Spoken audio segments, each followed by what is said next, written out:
Tēnā rawa atu koutou tātou, ko Pirikli tēnei mihi atu. Ana haere whakaroa hau mō te moana me te nahere I tēnei ahiahi. Ko tēnei tētahi kaupapa nunui ki koneki ki te manua tūnei ina hoki rā. E homa I nā rā I mahu ai noa nei nā ka heke te ua.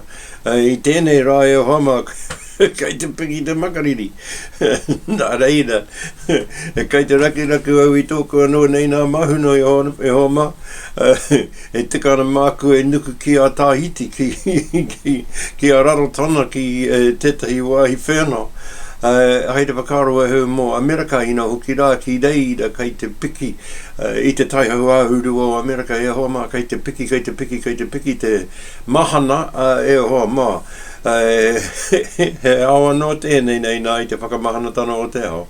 Nā reira koutou mako wena o wetahi o nā mea I whainei nei au I te nuku wako anō nei nā kōrero a te ahiahi nei nā. Ana ko Pirikli tēnei mihi atu, tēnā rawa atu koutou katoa.